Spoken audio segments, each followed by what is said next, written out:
आदाब, नमस्कार। आप देख रहे हैं INN चैनल। मैं हूं शेख अहमद अली। इस न्यूज़ बुलेटिन में आइए नज़र डालते हैं दिन भर की बड़ी खबरों पर। दुनिया भर के 203 मुल्कों या इलाकों में कोरोना वायरस के मामले बढ़कर 9,64,521 हो गए हैं और अब तक 49,240 अफराद की जान जा चुकी है।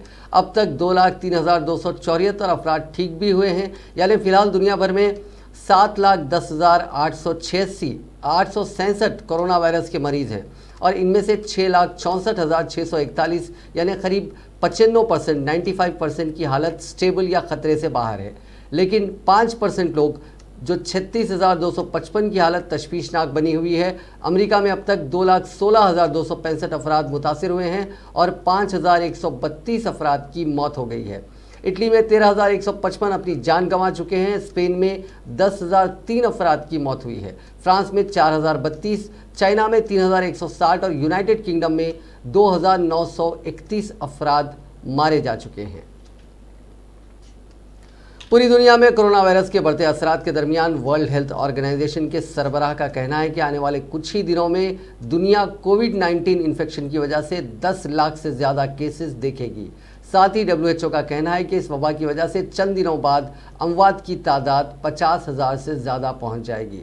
WHO के सरबराह टेड्रोस गैब्रियसिस की चारशंबे को डेली ब्रीफिंग के हवाले से खबर आई है कि कोविड-19 वबा अपनी शुरुआत के बाद से अब चौथे महीने में दाखिल करेगी। ऐसे में इन्फेक्शन के तेज़ी से बढ़ते मामलों और उसके आलमी फैलाव के बारे में गहराई से WHO फिक्रमंद है। दुनिया भर में गुज़िश्ता 5 हफ्तों में कोविड-19 इन्फेक्शन के बढ़ते मामलों के मद्देनज़र टेड्रोस ने कहा कि गुज़िश्ता एक हफ्ते में महलूकीन की तादाद दुगनी से ज़्यादा हुई है, जो फ़िक्र अंगेज़ है।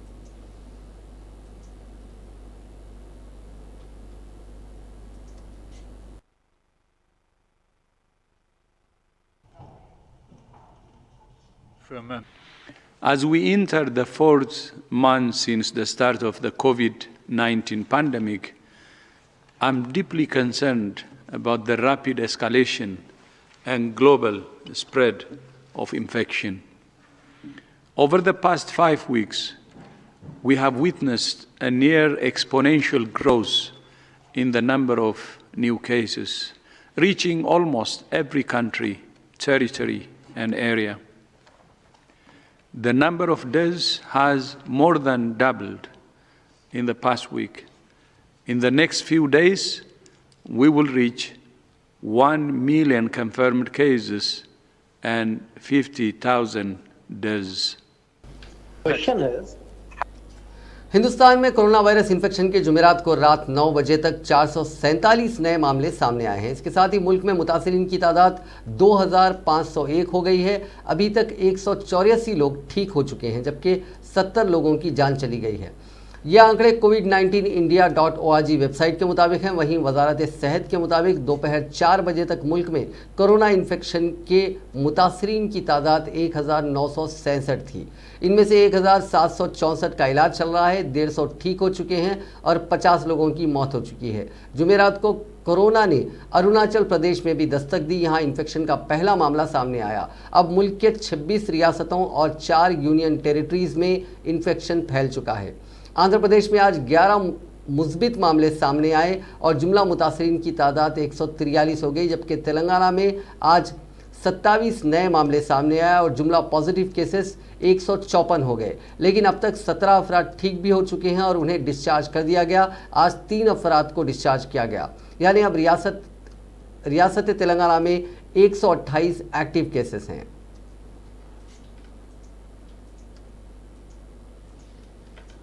आप सबकी दृष्टि में लाने के लिए कल से आज तक 328 नए केसेस आए हैं और 29 स्टेट में कुल मिलाकर टोटल 1965 कंफर्म केसेस पाए गए हैं। उसमें अगर हम देखें तो टोटल 50 डेथ्स भी रिपोर्ट हुई हैं, जिसमें कि कल से आज तक में 12 नई डेथ्स रिपोर्ट हुई हैं। पॉजिटिव न्यूज ये है कि अब तक 151 पीपल 151 लोग रिकवर भी हो चुके हैं। जैसे कि मेरे कोलीग ने आपको बताया, कल कैबिनेट सेक्रेटरी साहब ने सभी राज्यों के चीफ सेक्रेटरीज और डीजीपीज के साथ एक वीडियो कॉन्फ्रेंस के थ्रू तबलीगी जमात पार्टिसिपेंट्स की कंप्लीट इंटेंसिव कॉन्टैक्ट ट्रेसिंग, और साथ ही वार फुट मेजर्स में कंटेनमेंट प्रोसेस के लिए कार्य करने के लिए उनसे सबसे कहा था। इस क्लस्टर से जुड़े हुए मामलों से का हमें पता लगा था तेलंगाना के थ्रू, और उसके बाद जब यहाँ के लोग डिफरेंट स्टेट्स में गए, जैसे कि अंडमान निकोबार, दिल्ली, जम्मू कश्मीर, तमिलनाडु, आंध्र प्रदेश, पुडुचेरी, राजस्थान, असम और उत्तर प्रदेश, तो वहां से जब केसेस की और डिटेल आई तो उसके तहत हम लोगों ने इंटेंसिव कॉन्टैक्ट ट्रेसिंग सैंपलिंग का प्रोसेस शुरू किया। अब तक इन राज्यों से करीब 400 पॉजिटिव केसेस आइडेंटिफाई हो चुके हैं, जिनकी की एपिडेमियोलॉजिकल लिंकेज इस क्लस्टर से पाई जा चुकी है, और इसके साथ ही एडिशनल टेस्टिंग भी चल रही है, जिससे हमें लगता है कि शायद और कुछ पॉजिटिव केसेस इस क्लस्टर से लिंक पाए जा सकते हैं। अब तक की इंफॉर्मेशन के अनुसार तमिलनाडु से 173 लोग, राजस्थान से 11, अंडमान निकोबार से 9, दिल्ली से 47, पुडुचेरी से 2, जम्मू कश्मीर से 22, तेलंगाना से 33, आंध्र प्रदेश से 67 और असम से 16 ऐसे पॉजिटिव कंफर्म केसेस पाए गए हैं। जैसे मैंने आपको बताया, दिल्ली के निजामुद्दीन में वाक़ तबलीगी जमात के मरकज़ के प्रोग्राम में शामिल हुए अफराद की वजह से मुल्क में कोरोना इन्फेक्शन के मामले बढ़े हैं। तबलीगी जमात से ताल्लुक़ रखने वाले मुतासरीन की तादाद बढ़कर 400 के करीब तक पहुँच गई है। किया था और टीजे वर्कर्स और उनके प्राइमरी कॉन्टैक्ट्स करीब 9,000 ऐसे लोगों को आइडेंटिफाई किया गया है और क्वारंटाइन में प्लेस किया गया है। इन 9,000 लोगों में से करीब 1,306 लोग फॉरेनर्स हैं और बाकी इंडियंस हैं, और इस पे संपूर्ण रूप से कार्रवाई चल रही है। जो लगभग टीजे मरकज दिल्ली में करीब 2,000 टीजे वर्कर्स थे, जिसमें करीब लगभग 250 फॉरेनर्स थे, उनमें से 1,804 टीजे वर्कर्स को क्वारंटाइन सेंटर्स में शिफ्ट कर दिया गया है, और जो 334 लोग सिम्प्टोमेटिक पाए गए थे उनको हॉस्पिटलाइज कर दिया गया है।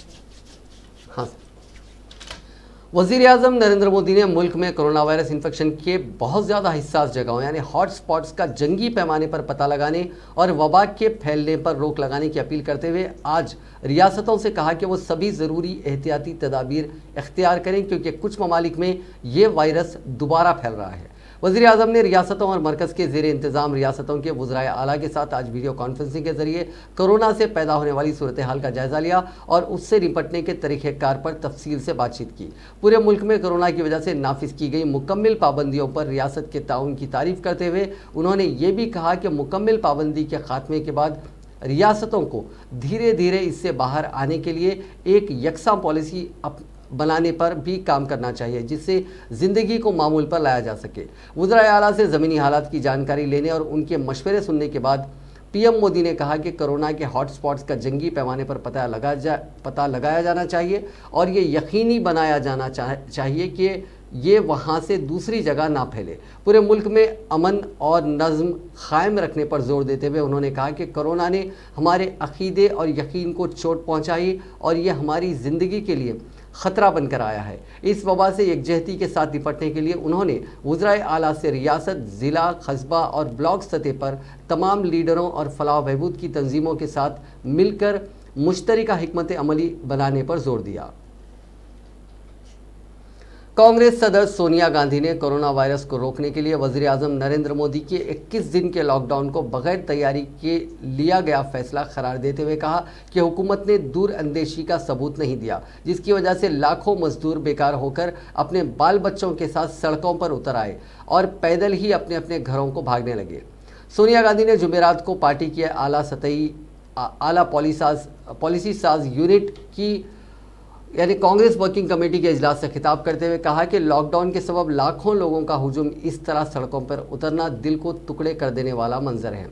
उन्होंने छोटे छोटे बच्चों के साथ भूखे प्यासे पैदल अपने घरों को निकलने वालों की मदद के लिए आगे आने वाले लोगों को मुबारकबाद दी। उन्होंने कहा कि मुल्क में 90% कारकुन गैर मुनज़्ज़म सेक्टर में काम करते हैं, जिनमें किसान मजदूर, छोटी छोटी सनतों, कारोबारी मराकज़ और दुकानों में काम करने वाले लोग शामिल हैं। लॉकडाउन के ऐलान से पहले उन सेक्टर्स के लोगों की हिफाजत के लिए ज़रूरी इक़दाम किए जाने की ज़रूरत थी, लेकिन हुकूमत ने उनकी परवाह किए बगैर पूरे मुल्क में लॉकडाउन नाफिज कर दिया। सोनिया गांधी ने कांग्रेस की रियासती हुकूमतों, पार्टी की तमाम अहम तंजीमों और कारकुनों से कोविड-19 वबा को शिकस्त देने के लिए मिलकर काम करने का ऐलान किया और कहा कि किसी वबा के लिए मुल्क, रियासत, नज़रिया, सियासी पार्टी, जिन्स, ज़ात या उम्र की तमीज़ नहीं होती, उसका हमारे मुस्तकबिल पर बुरा असर पड़ता है। हम सबको मिलकर इस वबा को हराना है। लॉकडाउन जरूरी हो सकता है, लेकिन जिस तरह से लागू किया गया वो भी केवल कुछ घंटों के सूचना पर उसने आम जनता को भारी दिक्कतें पैदा कर दी। बिना रोजमर्रा के साधनों के लाखों प्रवासी मजदूर परिवार सहित सैकड़ों किलोमीटर दूर अपने गांव की ओर जाने को मजबूर हो गए। लाखों मजदूरों द्वारा पलायन के इस पीड़ादायक स्थिति ने हर दिल को बहुत दर्द पहुंचाया है। हम में से हर व्यक्ति का यह कर्तव्य है कि उनकी इस तकलीफ को बांटे और जहां तक हो सके उन सब की मदद करें। मैं उन सभी धन्यवाद देती हूँ जो उन्हें सहयोग दे रहे हैं और मैं कांग्रेस के कार्यकर्ताओं, सिविल सोसाइटी और आम जनता का आभार भी व्यक्त करती हूँ। The magnitude of the challenge before us is daunting, but our resolve to overcome it must be greater. The COVID-19 pandemic has already caused untold suffering across the world, but it has also reaffirmed the bonds of brotherhood that unite humanity. In our country, those who are most vulnerable to the consequences of this pandemic are the poor and disadvantaged. We must come together for their sake and do all we can to support them through the struggle they are going through. World health organization यानी WHO की जानिब से चीन में एक study की गई। इसमें हैरान करने वाली बात सामने आई। इस रिपोर्ट के मुताबिक कोरोना इन्फेक्शन के जितने मामले देखने को मिले हैं उनमें से 1 से 3% केसेस एसिम्प्टोमेटिक हैं, यानी उन मरीजों के कोरोना से मुतासिर होने की तस्दीक होने से पहले उनमें इन्फेक्शन के कोई आसार नहीं दिखाई दिए। साउथ चाइना मॉर्निंग पोस्ट ने चारशंबे को शाया की गई अपनी रिपोर्ट में ऐसे मरीजों की तादाद 30% बताई है। यूएस के centre for disease control and prevention के मुताबिक अमेरिका में ऐसे 20% मामले सामने आ चुके हैं। CNN, फोर्ब्स और नेचर में पब्लिश रिपोर्ट के मुताबिक सबसे ज़्यादा जापान में 30.8%, इटली में 30%, ईरान में 20%, स्पेन में 27% और जर्मनी में 18% पॉजिटिव केसेस एसिम्प्टोमेटिक हैं। ऐसे मुतासरीन में सबसे ज़्यादा नौजवान हैं। हिंदुस्तान में भी ऐसे कई एसिम्प्टोमेटिक केसेस सामने आ चुके हैं। हालांकि अभी तक मरकज़ी हुकूमत की तरफ से ऐसे मामलों का कोई ऑफिशियल डेटा जारी नहीं किया गया। साउथ चाइना मॉर्निंग पोस्ट की रिपोर्ट के मुताबिक हुबई सूबे में कोरोना के 90,000 से ज़्यादा मामले सामने आ चुके हैं। फरवरी के ख़त्म तक इनमें से लगभग 43,000 लोगों में कोरोना के कोई सिम्टम्स नहीं दिख रहे थे, अगर थे भी तो ना के बराबर। बाद में इनमें से 20,000 लोग पॉजिटिव पाए गए। इन लोगों में 2 से 3 हफ्तों में सिम्टम्स दिखना शुरू हो गए। ये तब तक पूरी तरह सेहतमंद दिख रहे थे, यानी उनको बहुत मामूली दिक्कतें थीं। यही वजह है कि सस्पेक्ट्स को भी 14 दिन तक क्वारंटाइन पीरियड में रखा जाता है। साउथ कोरिया में अभी तक 9,000 इन्फेक्शन के केसेस पाए गए। 5 करोड़ की आबादी वाले इस मुल्क में करीब 4 लाख लोगों का टेस्ट हो चुका है। साउथ कोरिया की हुकूमत सभी को सस्पेक्ट मानकर टेस्ट कर रही है, मतलब जिनमें सिम्टम्स हैं उनकी भी जांच हो रही है और जिनमें नहीं हैं उनकी भी जांच हो रही है। रिपोर्ट के मुताबिक यहाँ 20% लोग पॉजिटिव मिले हैं जिनमें पहले से कोई सिम्टम्स नहीं थे। यूएस, ब्रिटेन और इटली में तो जिन लोगों में सिम्टम्स नहीं हैं उनका टेस्ट ही नहीं किया जा रहा है। एक्सपर्ट्स ने इन्हीं रिपोर्ट का हवाला देते हुए कहा कि इसी के चलते अमेरिका, इटली और ब्रिटेन जैसे मुल्कों में कोरोना से मुतासिर अफराद की तादाद लगातार बढ़ रही है। चीन ने कोरोना वायरस से लोगों को बचाने के लिए मास्क का भी सहारा लिया। न्यूयॉर्क टाइम्स की एक रिपोर्ट के मुताबिक लॉकडाउन लगाने के साथ ही दूसरे मुल्कों से बड़े पैमाने पर मास्क और प्रोटेक्टिव इक्विपमेंट का इंपोर्ट किया गया। चीनी हुकूमत के कस्टम्स डेटा के आंकड़े बताते हैं कि उसने कोरोना वायरस के वक्त 5 हफ्तों में करीब 2 अरब मास्क का इंपोर्ट किया, जो दुनिया भर में 2 से 2.5 महीने के कुल मास्क के कंजम्पशन के बराबर था। इसके अलावा 40 करोड़ प्रोटेक्टिव इक्विपमेंट का भी इंपोर्ट किया गया। लेकिन अब यह वायरस चीन से दुनिया के दीगर ममालिक तक पहुंच चुका है। ऐसे में चीन अब इन मास्क और दीगर ज़रूरी सामानों का एक्सपोर्टर बन रहा है। दुनिया के ज़्यादातर मुल्कों में कोरोना वायरस के चलते मास्क की कीमतों में काफ़ी इजाफा भी देखा जा रहा है। मेडिकल वर्कर को प्रोटेक्ट करने वाले एक ख़ास तरह के मास्क बनते हैं, जिन्हें N95 और प्रोटेक्टिव इक्विपमेंट का रिटेल प्राइस 5 गुना तक बढ़ गया है। साथ ही trans Pacific air freight charge 3 गुना बढ़ गए हैं। अब चीन पर ख़राब क्वालिटी के मास्क बनाने का इल्ज़ाम भी लग रहा है। दरअसल यूरोपीय यूनियन ने मंगल के रोज़ ख़राब क्वालिटी के चीनी मास्क और टेस्ट किट को लेकर शिकायत की थी। इसके बाद चीन ने भरोसा दिया कि वो मास्क को तय स्टैंडर्ड के मुताबिक ही बनाएंगे। चीन की तरफ से अमेरिका और दीगर यूरोपीय मुल्कों को मास्क की सप्लाई की जा रही है। व्हाइट हाउस ने ऐलान किया है कि अगले 1 हफ्ते में 22 कार्गो प्लेन के जरिए पर्सनल प्रोटेक्शन इक्विपमेंट को एयरलिफ्ट किया जाएगा। उरूसुल बलाद मुंबई के मज़ाफ़ात में गुज़िश्ता रोज़ एक मुस्लिम उम्र रसीदा शख्स के कोरोना वायरस की बीमारी के सबब इंतकाल के बाद मकामी मालोनी ख़ब्रस्तान की इंतज़ामिया ने उसे तदफीन करने से इनकार कर दिया, जिसके बाद उनकी लाश को उनके फ़र्जंद की मौजूदगी में नज़र आतिश कर दिया गया। इस वाक़े के सबब मुंबई समेत रियासत के मुसलमानों में गम व गुस्सा पाया जाता है। एक एजेंसी की रिपोर्ट के हवाले से बताया गया है कि गुज़िश्ता सुबह कोरोना वायरस से मुतासरा शख्स की मौत के बाद जब उनके साहिबजादे ने अपने वालिद की लाश को मालोनी ख़ब्रस्तान में तदफीन करने की कोशिश की तो ख़ब्रस्तान के ट्रस्टियों ने यहां पर इस शख्स की तदफीन करने से इनकार कर दिया।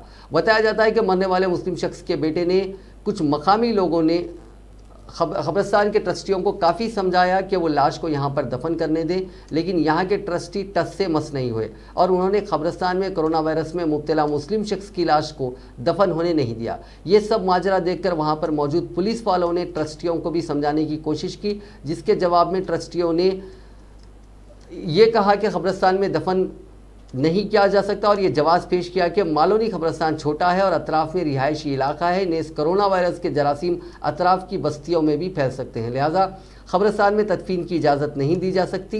इत्तलात के मुताबिक इस दरमियान मुतवफ़ी के रिश्तेदार ने मकामी अवामी नुमाइंदों से भी रब्ता कायम किया, लेकिन कोई इत्मीनान बख्श जवाब हासिल नहीं हुआ। आखिर में पुलिस ने लड़के को समझाया और कहा कि थोड़ी दूर पर वाक़ शमशान भूमि में वो अपने वालिद की लाश को नज़र आतिश कर दे, जिसके बाद काफ़ी समझाने के बाद बेटा मान गया और फिर सुबह में 10 बजे के करीब मुस्लिम शख्स की लाश को नज़र आतिश कर दिया गया, जिसके बाद मुस्लिम इलाकों में इस मामले को लेकर काफ़ी बेचैनी देखी गई।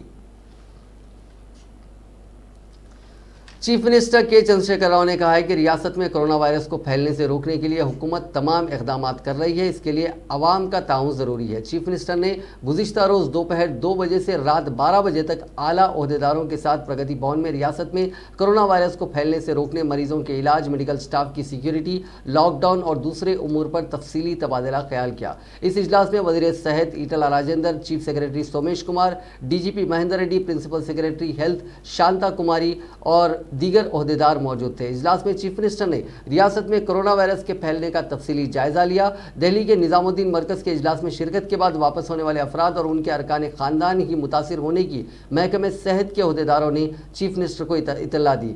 इन ओहदेदारों ने बताया कि तिब्बी जाँच में पता चला है कि दिल्ली से आने वाले अफराद और उनके चंद अरकान ख़ानदान वायरस से मुतासिर हैं। चारशंबे के दिन जाँच में 30 अफराद के मुतासिर होने का इंकशाफ हुआ। ओहदेदारों ने बताया कि गुज़िश्ता रोज़ गांधी हॉस्पिटल में 2 और यशोदा हॉस्पिटल में 1 की कोरोना वायरस से मौत हुई, जिसके बाद तेलंगाना में वायरस से मरने वालों की तादाद 9 हो गई। ओहदेदारों ने चीफ मिनिस्टर को यह भी बताया कि कल जो 30 अफराद वायरस से मुतासिर हुए थे और जिन 3 अफराद की मौत हुई, ये तमाम दिल्ली के मरकज़ से वापस हुए थे। हालिया दिनों फौत होने वाले 6 अफराद भी दिल्ली के मरकज़ से वापस हुए थे। ओहदेदारों ने बताया कि इब्तिदा में बैरून मुल्क से आने वाले चंद अफराद कोरोना वायरस से मुतासिर हुए थे और उनमें से चंद अफराद में ये वायरस दाखिल हुआ। और ये वक्फे से सेहतमंद हो रहे हैं। उनमें कई अफराद डिस्चार्ज भी हो गए हैं। उन तमाम में किसी की भी हालत तशवीशनाक नहीं है और कोई भी फौत नहीं हुए। लेकिन गुज़िश्ता चंद दिनों से तेलंगाना में दर्ज होने वाले कोरोना वायरस के तमाम मुस्बित केसेस का ताल्लुक दिल्ली के मरकज़ के इजलास में शिरकत करने वाले अफराद का है। ओहदेदारों के इस इंकशाफ के बाद रियासती हुकूमत ने मरकज़ के इजलास में शिरकत करने वाले तमाम अफराद के तिब्बी मायने कराने का फैसला किया, जिसके तहत मरकज़ से वापस होने वाले अफराद की शिनाख्त करते हुए उनके तिब्बी मायने किए जा रहे हैं। मरकज़ से वापस होने वाले मज़ीद 300 अफराद के तिब्बी मायने करने बाकी हैं। हुकूमत ने ख्वाहिश की है कि दिल्ली के मरकज़ से आने वाले और उनके अरकान ख़ानदान और उनसे मुलाकात करने वाले अगर कोई बच गए हैं तो वो भी फौरी हॉस्पिटल से रुजू होते हुए अपने अपने तिब्बी मायने करवाएं। हुकूमत का एहसास है कि मरकज़ से मुतासिर होने वाले अफराद का वायरस ख़तरनाक साबित हो रहा है। ये तमाम लोग लाजमी तौर पर अपने तिब्बी मायने करवाएं। Chief minister Chandrashekhar Rao corona virus को फैलने से रोकने के लिए बेइंतहा जद्दोजहद करने वाले मेडिकल एंड हेल्थ के स्टाफ और पुलिस के अमले को मार्च की मुकम्मल तनख्वाह अदा करने का फैसला किया है। चीफ मिनिस्टर ने इन दो महकमों में काम करने वाले मुलाजिमीन को तनख्वाहों के अलावा नकद इंसेंटिव भी देने का फैसला किया है। 1-2 दिन में इंसेंटिव का ऐलान किया जाएगा। गुज़िश्ता रोज़ प्रगति भवन में मुनक़िदा एक आला सतही जायज़ा इजलास में चीफ मिनिस्टर ने यह फैसला किया। इस इजलास में वज़ीर सेहत ईटला राजेंद्र के अलावा दीगर आला ओहदेदार मौजूद थे। हुकूमत आंध्र प्रदेश ने निशानदेही की है कि रियासत की आमदनी में यौमिया 2 करोड़ रुपए की गैर मामूली कमी हुई है। हुकूमत ने मरकज़ से ख्वाहिश की है कि कोरोना वायरस और उसके बाद लॉकडाउन की सूरत हाल के ज़ेर असर शदीद बहरान से निपटने के लिए आज़ादाना माली इमदाद दी जाए। Chief minister Y Jaganmohan Reddy ने कोरोना वायरस पर वीडियो कॉन्फ्रेंस के दौरान वज़ीर आज़म नरेंद्र मोदी से ये बात कही। चीफ मिनिस्टर ने कहा कि हमने खते गुर्बत से नीचे ज़िंदगी गुजारने वाले हर ख़ानदान के लिए 1000 रुपये राहत का वादा किया है। ये वादा लॉकडाउन की वजह से किया गया है। हमें 4 अप्रैल तक 1500 करोड़ की फौरी ज़रूरत है। उन्होंने मरकज़ी हुकूमत पर जोर दिया कि इस परेशान कुन सूरत हाल से निकलने और रियासत को बचाने के लिए आज़ादाना माली इमदाद की जाए।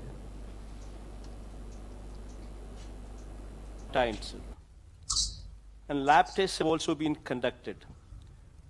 So far we have 132 positive cases, sir, in Andhra Pradesh, out of which, sir, 111 positive cases have been identified from Jamaat group and its contacts alone, sir.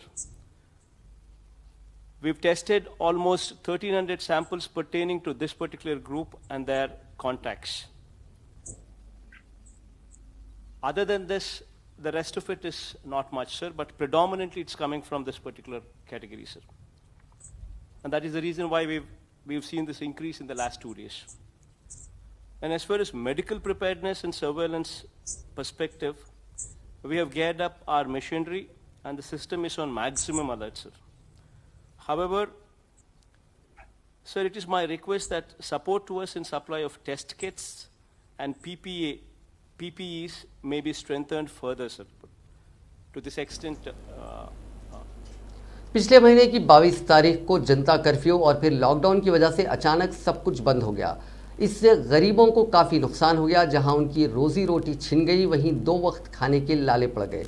ऐसे में हैदराबाद कांग्रेस माइनॉरिटीज़ डिपार्टमेंट के चेयरमैन समीर वलीउल्लाह ने अपने ज़ाती खर्च से करीब 3000 गरीबों के लिए खाने का इंतज़ाम किया।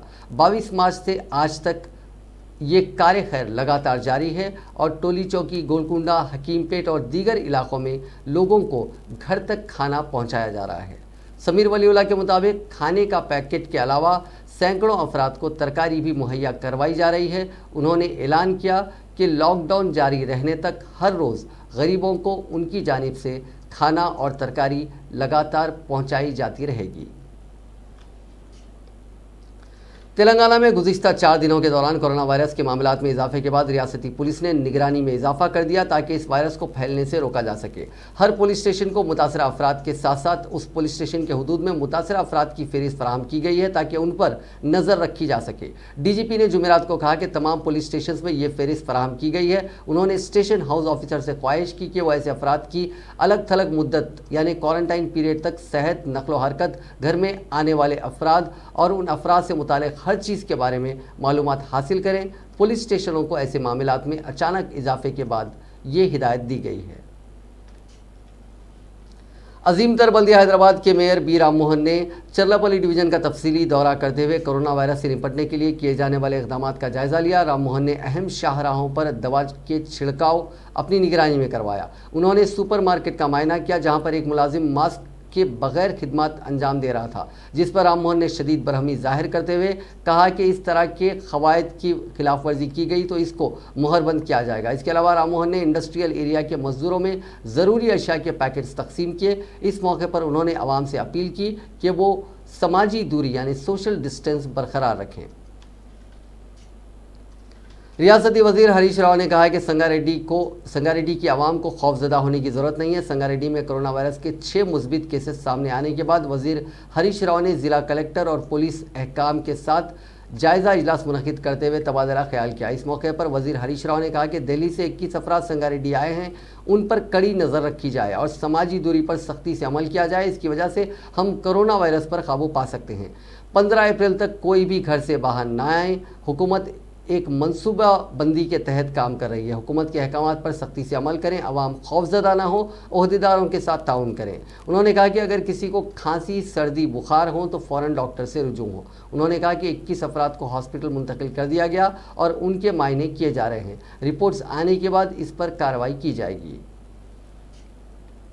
टीआरएस पार्टी के रुकन काउंसिल करने प्रभाकर ने कहा है कि कोरोना वायरस से आलमी सतह पर मुत्तहिद होकर मुकाबला किया जा रहा है तो कांग्रेस पार्टी सियासत कर रही है। मीडिया से बात करते हुए उन्होंने कहा कि पुलिस और सेहत के महकमों को मुकम्मल तनख्वाह अदा करने का ऐलान किया गया है। हंगामी सूरत हाल में मुलाजिमीन तनख्वाह अदा करने का मुतालबा कर रहे हैं जो मज़ा का खैज़ है। कोरोना वायरस से निपटने में तेलंगाना मुल्क के लिए रोल मॉडल बना हुआ है। उन्होंने इल्ज़ाम लगाया कि उत्तम कुमार रेड्डी असल में मुल्क के लिए कोरोना वायरस है। उन्होंने कहा कि कालेश्वरम प्रोजेक्ट के टेंडर तलब करने पर एतराज़ करना कम अक्लमंदी का सबूत है। उन्होंने मुतालबा किया कि कांग्रेस पार्टी कोरोना वायरस और कालेश्वरम पर सियासत करना बंद कर दे। మాట ముఖ్యమంత్రి గారు చెప్పినారు. ఇక మిగతా ఉద్యోగస్తుల విషయంలో ఏకంగా ముఖ్యమంత్రి గారిని మొదలుకొని ఈ రాష్ట్రంలో ఉన్నటువంటి కింది స్థాయి అధికారి వరకు కూడా రాష్ట్ర ప్రభుత్వం చేస్తున్నటువంటి పనులకు, రాష్ట్ర ప్రభుత్వం చేస్తున్నటువంటి కరోనా అరికట్టే చర్యలకు సహకరిస్తూ ఉంటే, వాళ్ళ సమ్మతిని వ్యక్తం చేస్తూ ఉంటే ఉద్యోగస్తులకు వేతనం ఎందుకు ఇవ్వరు అని చెప్పేసి మాట్లాడడం అనేటువంటిది చాలా దురదృష్టకర విషయం. ప్రజలు ఒప్పుకుంటే, ఉద్యోగస్తులు ఒప్పుకుంటే, ఉద్యోగస్తులు తమ సమ్మతిని వ్యక్తం చేస్తే ఇవాళ కాంగ్రెస్ పార్టీకి మాత్రం ఇది వ్యతిరేకంగా కనిపిస్తూ ఉన్నది. అంతేకాకుండా ఇంకో మాట మాట్లాడతారు. ఇవాళ కాళేశ్వరం 3వ టీఎంసీకి సంబంధించినటువంటి పనుల విషయంలో టెండర్లు ఎట్లా పిలుస్తారు అని చెప్పేసి మాట్లాడతారు. దురదృష్టం, కాంగ్రెస్ పార్టీ నాయకులకు కనీసం అవగాహన అనేటువంటిది లేకపోవడం అనేటువంటి దురదృష్టం. నిజానికి కాళేశ్వరం ప్రాజెక్ట్ అంతా కూడా वज़ीर बल्दी नज़्म व शहरी तरक्की के तारक रामाराव ने पुलिस के रवैये पर शदीद बरहमी और नाराज़गी का इजहार किया। वनापट्टी में बेटे के साथ गाड़ी पर जाने वाले एक शख्स को पुलिस ने रोककर बेटे के सामने उसकी पिटाई की थी। इस वाक़े की वीडियो एक शख्स ने लेते हुए वज़ीर मौसूफ को ट्विटर के ज़रिए उससे वाकिफ़ करवाया। इस वीडियो पर रद्द-ए-अमल ज़ाहिर करते हुए KTR ने कहा कि किसी भी सूरत में पुलिस का ये रवैया नाकाबिल कबूल है। उन्होंने इस वाक़े की जांच के लिए वज़ीर दाखिला महमूद अली और DGP महेंद्र रेड्डी से ख्वाहिश की। वज़ीर मौसूफ की हिदायत पर वनपट्टी के सुपरिटेंडेंट पुलिस अपूरप्पा राव ने कहा कि सख्त तादीबी इक़दाम के हिस्से के तौर पर पिटाई करने वाले कांस्टेबल को मुअत्तल कर दिया गया। एक ऐसे वक्त जब लोग लॉकडाउन के सबब अपने ख़ानदानों के साथ वक्त गुजारने को तरजीह दे रहे हैं तो दूसरी तरफ कुछ पुलिस मुलाजिमीन 24 घंटे खिदमत अंजाम दे रहे हैं ताकि लॉकडाउन पर सख्ती से अमल किया जा सके और उसकी खिलाफ वर्जी करने वालों को रोका जा सके। सब इंस्पेक्टर पुलिस शांताराम की ऐसी ही मिसाल है जिन्होंने माँ की आखिरी रसूमात में शिरकत करने के बजाय अपनी ड्यूटी का इंतखाब किया। आंध्र प्रदेश के विजयनगरम ज़िले से ताल्लुक़ रखने वाले सब इंस्पेक्टर पुलिस की माँ 3 दिन पहले चल बसी। आखिरी रसूमात में शिरकत के लिए शांताराम को रुख्सत भी मंजूर की गई, लेकिन इस ओहदेदार ने विजयवाड़ा में ही ड्यूटी अंजाम देने को ही पसंद किया क्योंकि उसकी नज़र में लॉकडाउन के नतीजे में लोगों के घरों में ही महफूज रहने को यकीनी बनाने में पुलिस का अहम रोल है। तेलंगाना पुलिस ने व्हाट्सएप पर फूड ग्रुप बनाया ताकि ज़रूरतमंदों को राशन और ग़िज़ा की सरबराही के लिए ख्वाहिशमंद आगे आ सकें। पुलिस महकमे ख़वातीन और बहबूदी अतफ़ाल MEPM के मीडिया की दरखास्तों पर तालमेल का काम कर रही हैं। नकल मकानी करने वाले मजदूरों, घरों से महरूम अफराद, तामीराती मजदूरों और फंसे हुए अफराद के काज के लिए पुलिस के साथ आम नौजवान वॉलंटियर्स NGOs के ग्रुप काम कर रहे हैं। कोई भी ज़रूरतमंदों को ग़िज़ा की फराहमी के लिए TS पुलिस की इस प्लेटफॉर्म तक रसाई हासिल कर सकता है, जिसके लिए फ़ोन नंबर 9490617523, एक बार मैं फिर से दोहरा देता हूँ, 9490617523 दिया गया है। सोशल मीडिया पर दावा किया जा रहा है कि तेलंगाना में फौज तैनात होने वाली है। इसके बाद किसी को भी घर से बाहर निकलने की इजाज़त नहीं होगी। वायरल मैसेज में ऐसे अलग अलग इलाकों के नाम भी बता दिए गए हैं जहां फौज तैनात होगी। इस खबर की पड़ताल की गई तो ये दावा झूठा निकला। हैदराबाद पुलिस कमिश्नर अंजनी कुमार ने द क्विंट को दिए गए एक बयान में कहा कि ये दावा अफवाह है। जो भी ऐसी खबरें वायरल कर रहा है वो गिरफ्तार होगा, ऐसे मैसेज फॉरवर्ड ना करें। वहीं आर्मी ने ट्वीट में लिखा है कि सोशल मीडिया पर फेक मैसेज फैलाए जा रहे हैं। इसमें फौज ने वाजे किया कि वायरल दावे फर्जी हैं। मारूफ बुजुर्ग अदाकार शहंशाह जज्बात दिलीप कुमार ने आज एक नज़म ट्वीट करके आवाम को घरों में रहने का मशवरा दिया। उन्होंने कोरोना वायरस से बचने की तदबीर शायराना अंदाज में पेश की है। दवा भी, दुआ भी, औरों से फासला भी, गरीब की खिदमत, कमज़ोर की सेवा भी। इन चंद अशार को 5000 अफराद ने लाइक और 800 से ज़ायद ने ख्यालात पेश किए। 97 साला अदाकार के चाहने वाले आज भी बड़ी तादाद में पाए जाते हैं और इसलिए उन्होंने लोगों से घर में रहने की अपील की ताकि वो महफूज रहें, अपनी सेहत का ख्याल रखें और महकमे सेहत की हिदायत पर अमल करने का मशवरा दिया। नया दौर के इस अदाकार को हाल ही में पीठ के दर्द के इलाज के बाद रुखसत किया गया। नाजरीन, इस न्यूज़ बुलेटिन में बस इतना ही। देखते रहिए INN चैनल।